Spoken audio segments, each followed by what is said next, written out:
Meus queridos, nós vivemos numa tensão muito forte diariamente. A nossa vida espiritual, aqueles que têm uma vida espiritual com Deus, aqueles que vivem de uma forma diferente deste mundo, né? Se você foi chamado por Deus, um dia Deus te tirou desse mundo tenebroso e te chamou para a maravilhosa luz em Cristo Jesus. E você vive conforme a palavra de Deus. Mas tem hora que você entra num processo de luta consigo mesmo. É ou não é? Porque você sabe da verdade, você conhece a verdade, você não consegue mais se livrar dessa verdade, essa verdade te perturba, que eu falei semana passada, essa verdade te incomoda, o Espírito Santo de Deus está ali o tempo inteiro te convencendo do pecado, do juízo, da justiça, e graças a Deus você sempre está fugindo do mal, você sempre está fugindo do pecado. O pecado não te seduz como te seduzia antes. Diga graças a Deus. Ufa! O pecado não te seduz como ele te seduzia antes. Oh, maravilhosa graça! Suprema graça! Poderosa graça! Nós somos bombardeados constantemente, essa luta interna, é travado dentro de nós uma luta contra as nossas próprias vontades, contra os nossos próprios desejos. E você constantemente está nessa guerra. E o Espírito Santo de Deus te dando a vitória. O Espírito Santo de Deus te dando a vitória. É o que acontece. A nossa condição em Cristo não é algo fácil de ser vivido. Não é fácil você dizer não, não é fácil você olhar para o céu e enxergar pelos olhos da fé um Deus todo-poderoso que está acima de todos nós. Mas a graça do Senhor nos auxilia a enxergar Cristo. Se você enxerga Cristo, é porque a graça do Senhor te auxilia. A minha e a sua vida, no dia a dia, se dependesse só de nós, nós não conseguiríamos enxergar a graça de Cristo. Essa vida, essa turbulência, ofusca as coisas de Deus. Se não é o próprio Deus que vem, abre o teu olho e diz, vem!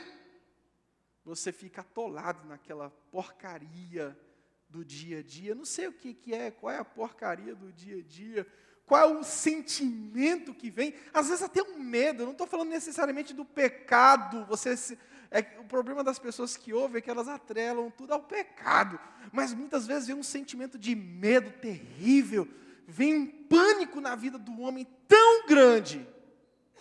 E a palavra de hoje tem um objetivo, é tirar esse pânico da sua vida e da minha vida.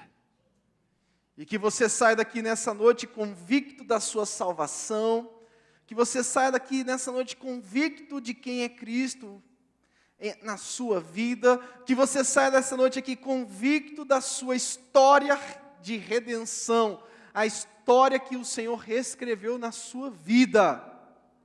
E Deus vai tirar esse medo que assombra, essa loucura que às vezes quer pegar a tua alma.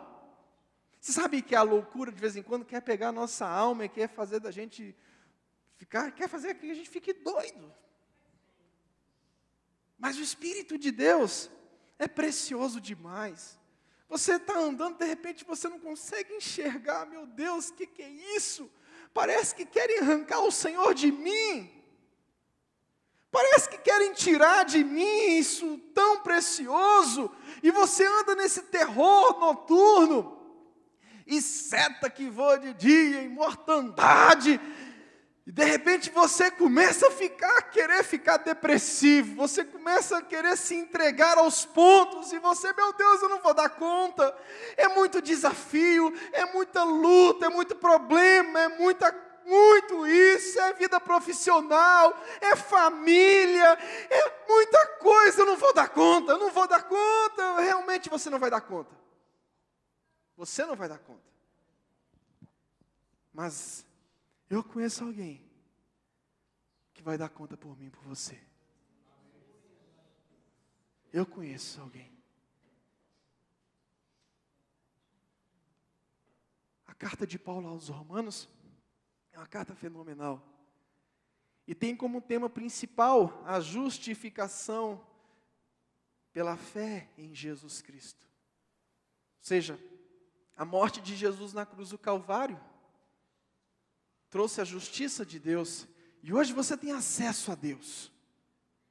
Paulo, ele saúda os irmãos em Roma com ações de graças, escreve essa carta com um tema geral de justificação pela fé no Cristo, nosso Salvador, dizendo que essa raça humana é naturalmente ímpia e ela precisa de Cristo.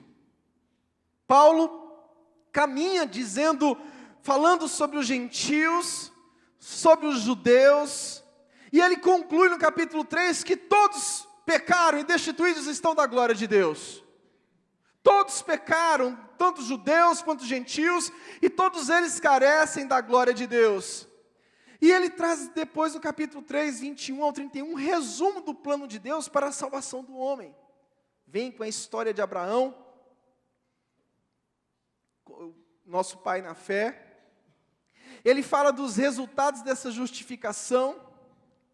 E do capítulo 6 ao capítulo 8, Paulo descreve 3 coisas que estão dentro que você precisa entender. No capítulo 6, Paulo fala que nós somos livres do domínio do pecado. Meu irmão, você sabe o que significa isso?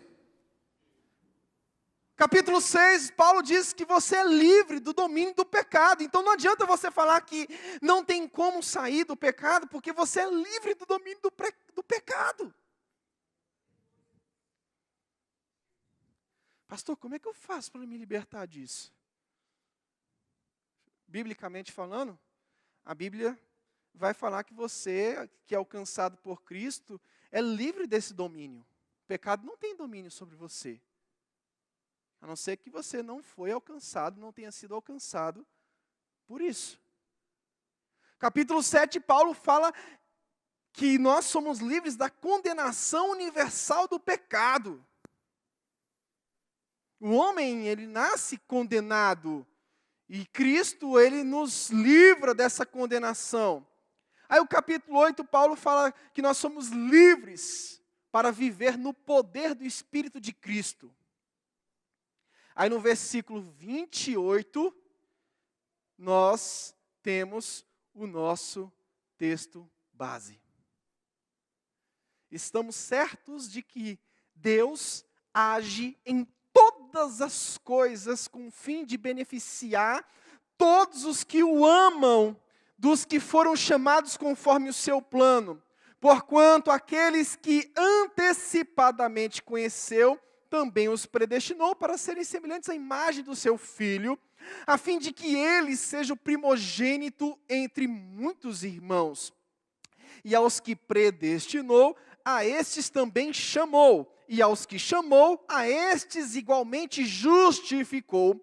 E aos que justificou, a estes também glorificou. Pastor, simplifica aí, vamos simplificar agora.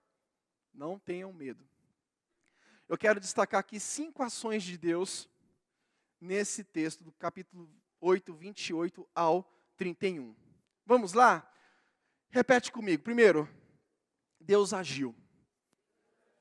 Nós somos vítimas da ação de Deus. Sabe esse texto? Esse texto é muito mal usado, né? Como outros textos, são muito mal usados.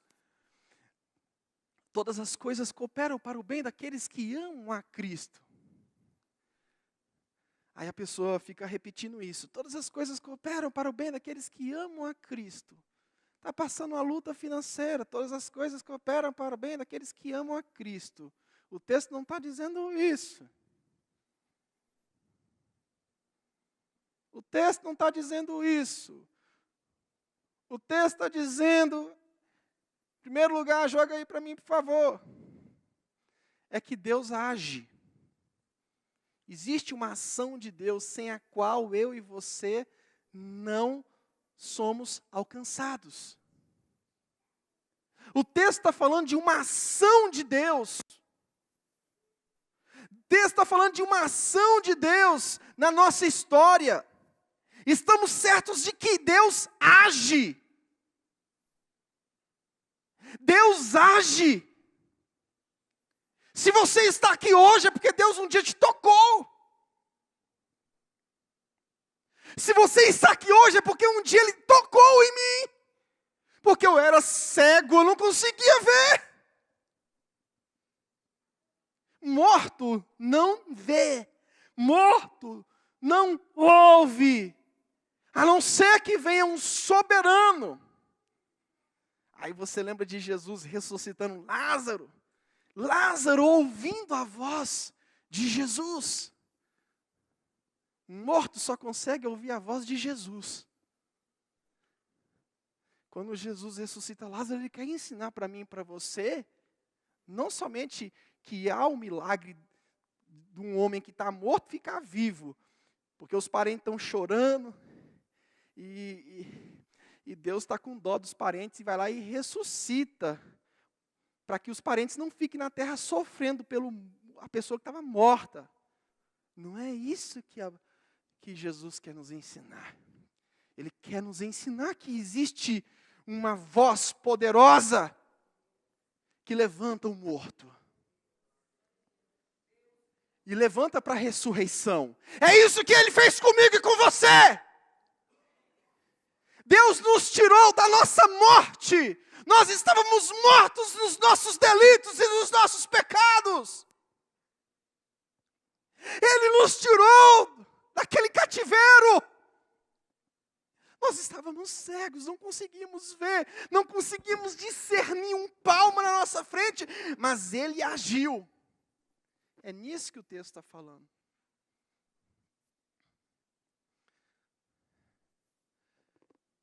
Você tem vida porque Ele te deu vida. Pastor, com essa pregação aí, será que vai ter gente que vai ser salva? Vai. 10 pessoas vão ser batizadas agora, em julho. É porque é a palavra. Houve pregação aqui, houve pregação no Serap. E o Espírito Santo é que pega o mais pobre pecador, aquele que está atolado na lama, e levanta ele e faz com que ele enxergue a grandeza de Deus. Uma vez eu estava pregando na rádio, fazendo uma série sobre Romanos, há uns 2 ou 3 anos atrás, e não sei, alguém mandou um e-mail falando que entregou a vida a Cristo. Aí o cara falou, rapaz, será que alguém ouvindo Romanos vai entender? Vai. Porque eu era criança, eu entendia um pouco de Apocalipse. Eu já falei isso 200 milhões de vezes aqui para vocês. Tinha uma professorinha que pregava sobre Apocalipse, eu entendia. Não entendia tudo. Não entendia. Entendia que Jesus ia voltar, entendia que se a gente não estiver em Cristo, nós estamos no sal. Entendi. Entendi. Por que eu entendi? Porque o Espírito Santo, de alguma forma, Ele se fez ali naquele momento e agiu. Eu digo para você que minha experiência de salvação começou quando criança. Criança, eu digo, 10 anos. Eu entendi. É tanto que eu tinha um coleguinha que eu e ele, nós éramos terríveis. A gente aprontava, mas eu aprontava, mas com um temor do Espírito Santo. Falei, rapaz, Jesus vai voltar, a gente vai ficar aqui, cara, vamos parar de fazer coisa errada. Rapaz, vamos parar de fazer coisa errada, nós vamos ficar. Eu estava vendo qualquer hora um meteoro cair na minha cabeça. Porque Deus se revelou a mim. E um dia se revelou a você. E pode se revelar a alguém que está aqui nessa noite. E pode dizer, pastor, quero me batizar. Porque é Ele que faz as coisas. Você sabe quando o cara quer salvar o outro de qualquer jeito? Eu vou salvar essa pessoa. Eu vou salvar. Eu vou salvar. Vai não. E sabe aquela coisa que quanto mais o cara ora, mais assombração aparece? Às vezes é a mãe que está orando e tem que continuar orando pelo filho. Não deixe de orar. Mas não é no muito falar que ele vai ser salvo. Não, essa salvação, Efésios 2:8 diz que é pela graça. É pela graça, mediante a fé. O sujeito da ação aqui é Deus. Então as coisas não podem produzir qualquer progresso por si mesmas. Ô irmão, a coisa está feia. Declare esse texto aqui. Não.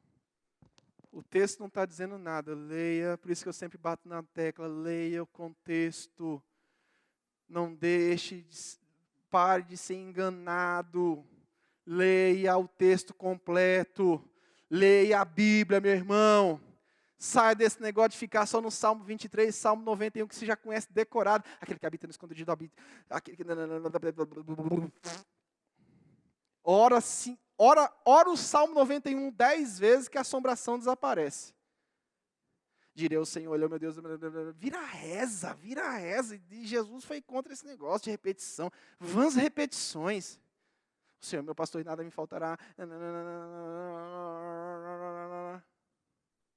Vira reza braba. Segundo termo, vamos lá. Agiu. Isso aqui não é eu que estou dizendo, é a Bíblia que está dizendo. Se você quiser ficar com raiva, fica com raiva da Bíblia. Tá bom? Tá bom? Segundo, predestinou. Esse negócio aí é um troço que o povo tem medo, mas está aqui, a gente tem que falar, está escrito aqui. O termo está aqui.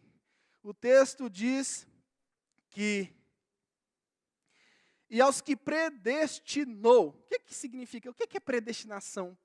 Às vezes o cara fala, rapaz, uma vez um cara me falou, rapaz, esse negócio de predestinação do demônio. Eu falei, rapaz, pelo amor de Deus. Vamos ler na Bíblia o que está escrito lá, velho. O que é predestinou? Não é apenas um pré-conhecimento de tudo. Significa uma pré-ordenação de Deus. Deus sabe o que vai ocorrer. Deus é presciente. Deus sabe o que vai ocorrer. Sim ou não? Sim ou não? Antes de criar o mundo, Deus já sabia de tudo que acontece aqui hoje, agora? Sim ou não? Predestinação é uma pré-ordenação de Deus. Deus sabe aqueles que iriam dar prazer para Ele.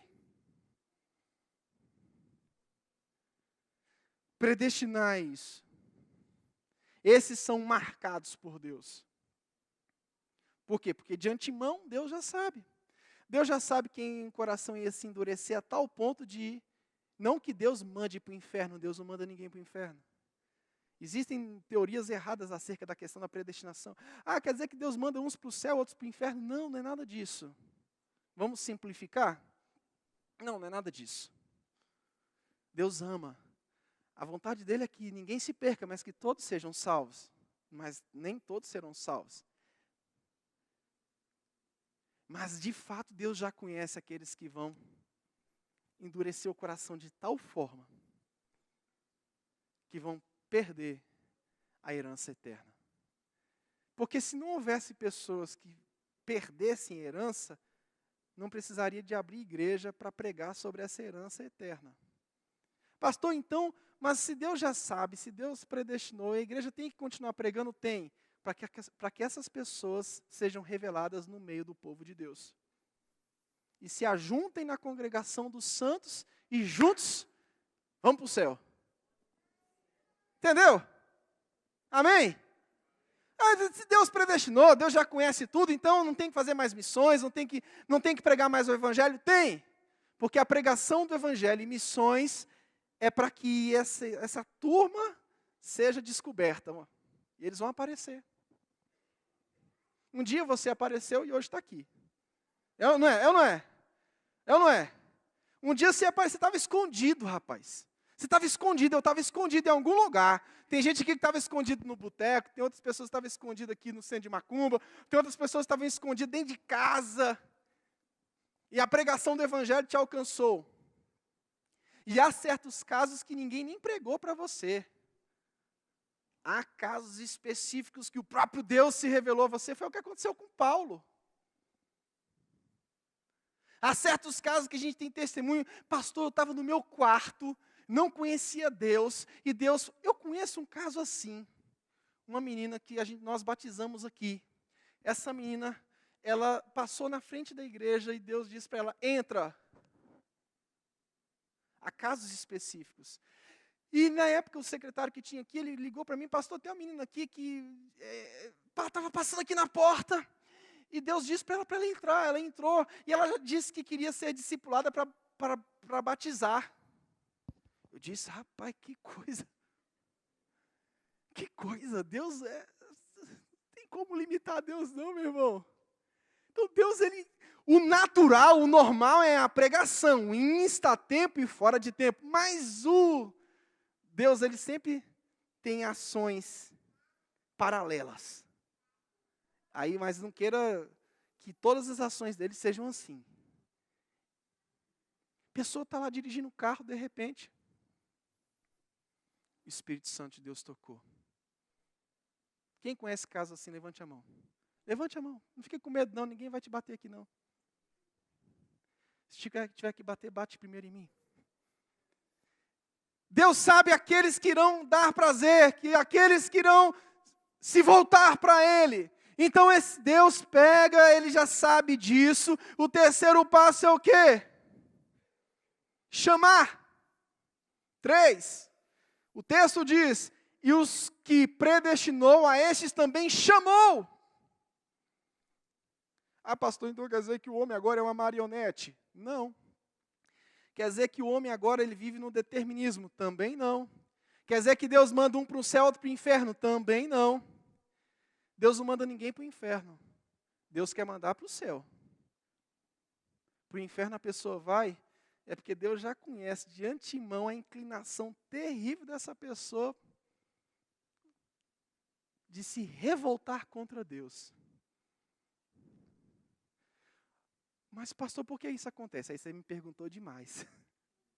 Me apertou demais. Tem coisas, olha, que a Bíblia diz, igual está dizendo aqui, que a gente explica conforme o texto está falando, mas eu não vou te conseguir explicar por quê. Por que esse cara aí tem um coração tão endurecido que Deus já sabe de antemão que esse cara não vai. Meu irmão, depois da queda do homem, não espere nada de bom do homem, a não ser a graça que pode conduzir esse homem.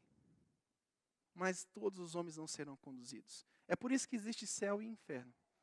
Porque se só existisse céu, aí era muito bom. Sim ou não? Se só existisse céu, era muito bom. Era maravilhoso. Só tem céu. Se só tem céu, não tem cruz, não tem Jesus. Mas como há céu e inferno, tem Jesus, tem cruz, tem evangelho, tem salvação. Amém? O texto diz, a Bíblia diz, no versículo 30, e aos que chamou, é mais que um convite, é uma eleição. Você não teve um convite. Eu não vou fazer convite para ninguém vir aqui à frente. O Espírito Santo de Deus que vai te chamar, meu filho. Se você não vier aqui à frente, você vai em outra igreja. Se Deus te chamou, não necessariamente precisa ser nessa igreja que você vai passar pelo batismo. Mas se Ele chamou, é Ele. Não é um convite, não. Não é um convite simples, não. É um convite do Senhor. É um convite do Senhor, meu irmão. Eu quero chamar agora quem é que quer aceitar Jesus, vem aqui à frente. Isso é um convite do pastor Michel.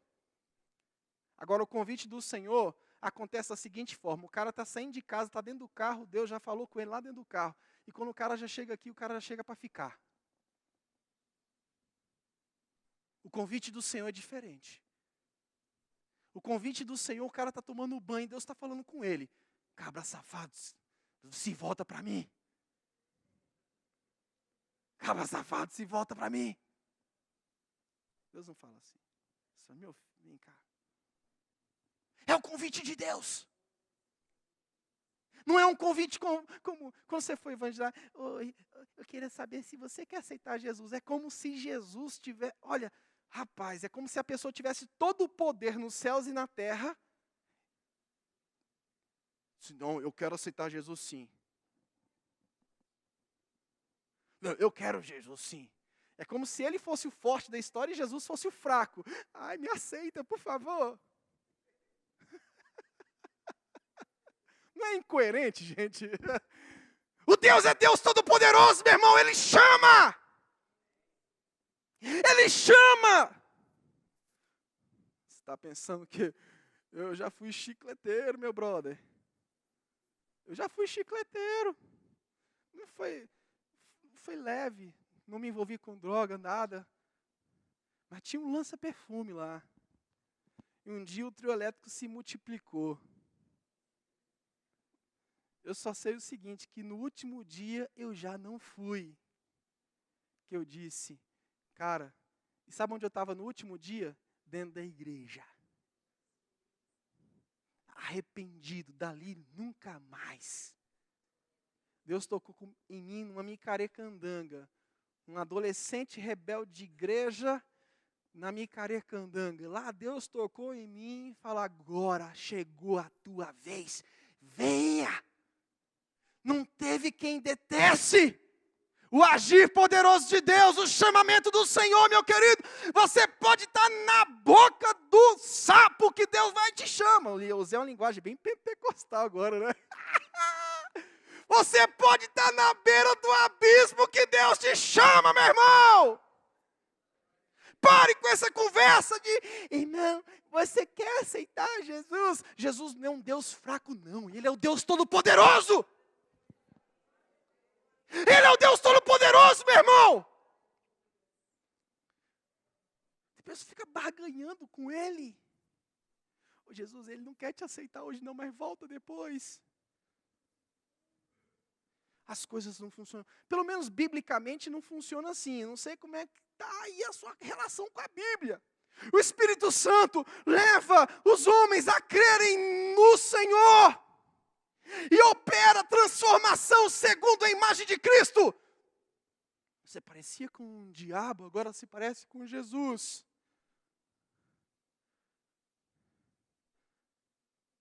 O Espírito Santo te preparou e está te preparando dia após dia. A cada dia que passa, você se torna mais parecido com Cristo. O chamamento faz isso. Quarto lugar, o texto diz, Ele justificou.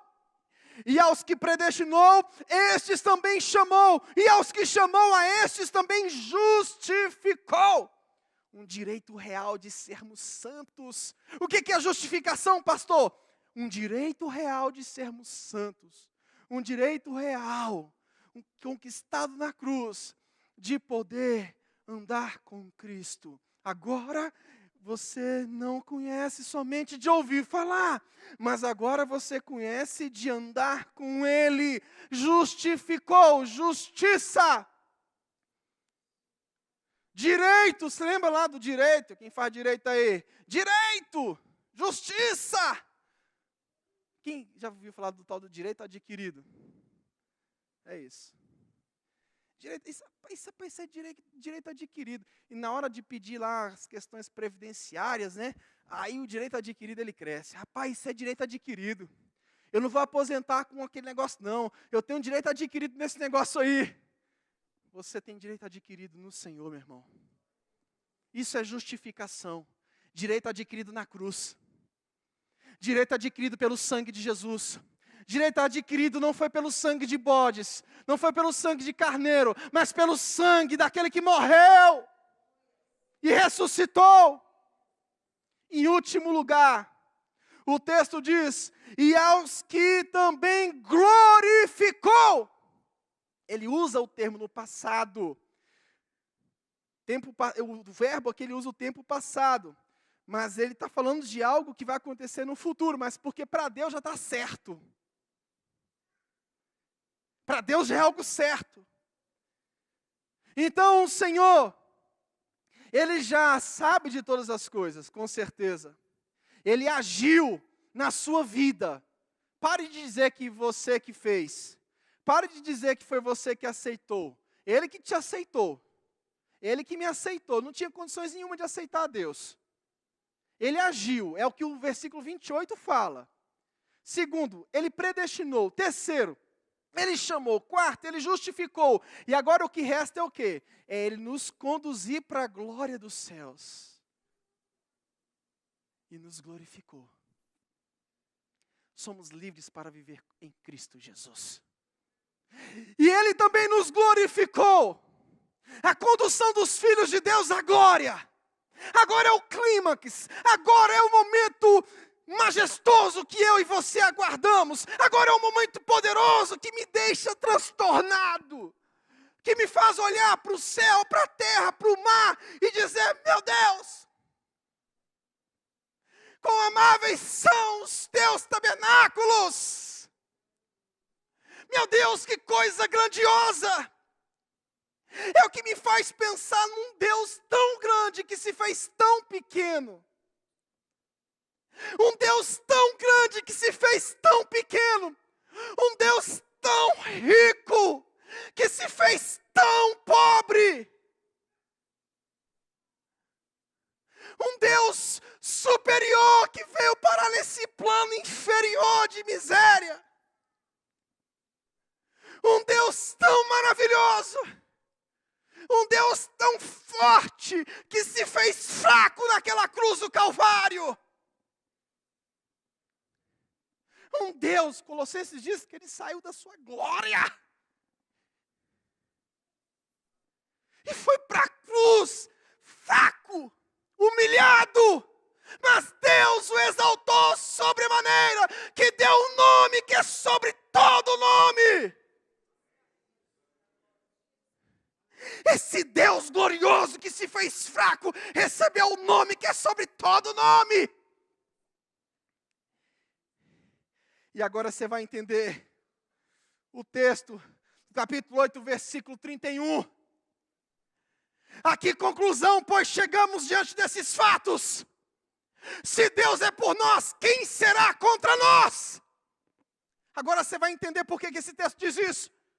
É continuando aqui o teu texto.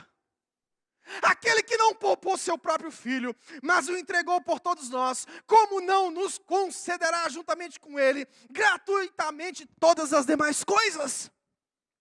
Quem poderá trazer alguma acusação sobre os escolhidos de Deus? Quem é que pode mudar o destino da sua vida? Se tem um que te salvou. Quem poderá trazer alguma acusação sobre os seus filhos de Deus? É Deus quem os justifica. Esse justifica aqui é aquele direito de andar com Ele em santidade. Quem os condenará? Foi Cristo Jesus que morreu. E mais, Ele ressuscitou dentre os mortos e está à direita de Deus. E também intercede a nosso favor. Quem nos separará do amor de Cristo? Não tenha medo, meu querido. De vez em quando vem um terror noturno sobre a minha vida. Vem um terror noturno sobre a sua vida. De vez em quando vem aquela tendência desgraçada da depressão. Isso vem sobre mim também. Mas a palavra de Deus está dizendo para mim e para você. Tem alguém que te escolheu antes da fundação do mundo. Esse alguém te chamou. Esse alguém te trouxe para perto dele. Esse alguém te garante. Foi Cristo Jesus que morreu. E mais, que ressuscitou dentre os mortos e está à direita de Deus. E também intercede a nosso favor. Quem nos separará do amor de Cristo? Ah, Cristo me ama. Deus me ama como Ele me ama. Deus me ama. Ele me ama, Ele te ama, querido. A minha palavra hoje não é para bater na sua nuca. É para dizer para você o tanto que Ele te ama. É para dizer o tanto que Ele me ama. Muitas vezes as pessoas querem ver a sua queda. Muitas vezes as pessoas olham para mim, olham para você e dizem: eu quero ver até que ponto esse cara vai caminhar. Você acha que muitas pessoas não desejam a minha queda? A sua queda? É claro que desejam. Mas está aqui um texto para essas pessoas aqui. Está aqui uma palavra de Deus. Quem nos separará do amor de Cristo? Será a tribulação? Será a ansiedade? Essa ansiedade que quer acabar comigo e com você de vez em quando? A falta de expectativas para o agora? Será a perseguição? A fome? A nudez? O perigo? A espada? Como está escrito, por amor de ti, somos entregues à morte todos os dias. Fomos considerados como ovelhas para o matadouro. Contudo, em todas as coisas somos mais que vencedores por aquele que morreu, que amou. Vocês estão entendendo agora toda a narrativa? Deu para compreender agora? Contudo, em todas essas coisas são mais que vencedores. Que coisas são essas? Cristo agiu. Cristo predestinou, Cristo chamou. Cristo vai glorificar. Olha o que o texto diz. Em todas essas coisas somos mais que vencedores. Pare de ficar declarando texto isolado, que é um perigo. Por meio daquele que nos amou. É a continuação, eu estou no capítulo 8 ainda. Portanto, estou seguro de que nem a morte. Lembra de Lázaro? Aqui. Lembra de Lázaro? Pare de ficar saindo e querendo ressuscitar morto em velório. O propósito de Jesus ao ressuscitar Lázaro não é esse não. Nem a morte. Nem a morte, nem a morte, nem a vida, nem anjos, nem demônios. Pastor, o demônio vai fazer, rapaz. Nem a morte, nem a vida, nem demônios, nem um presente, nem um futuro. Sabe o que dá medo? É o futuro, sim ou não? Quem já teve medo do futuro aí? Eu. Vou levantar logo a mão aqui, o mais fraco de todos. Eu já tive medo do futuro, eu falei, Senhor da glória. Nem o presente, nem o futuro. Nem o futuro. Nem quaisquer poderes pode reunir o inferno todinho contra você. Nem altura, nem profundidade, nem qualquer outra criatura poderá nos afastar do amor de Deus que está em Cristo Jesus, nosso Senhor. Meu irmão, eu quero te dizer uma coisa: Deus está no controle da sua vida, Deus está no controle da sua história, Deus está no controle da sua família, Deus está no controle de tudo. Ele te chamou um dia, Ele te deu algo que é muito, muito superior ao seu próprio problema. Ele um dia te chamou para a glória dos céus. Esse Deus está te sustentando, esse Deus vai te sustentar, esse Deus vai te guiar, esse Deus vai fazer com que você chegue lá na glória. Ele mesmo vai te conduzir, Ele mesmo vai te entregar o maná no deserto. Você está lembrado do maná que Deus jorrava no deserto para aqueles homens? É o que Deus faz comigo e com você hoje. Quando as pessoas pensam que chegou o seu fim, elas se esquecem que você leu a Bíblia e foi convertido por Cristo. Que o Espírito Santo de Deus arranque o pavor da sua vida hoje. E que você pegue essa palavra aqui e viva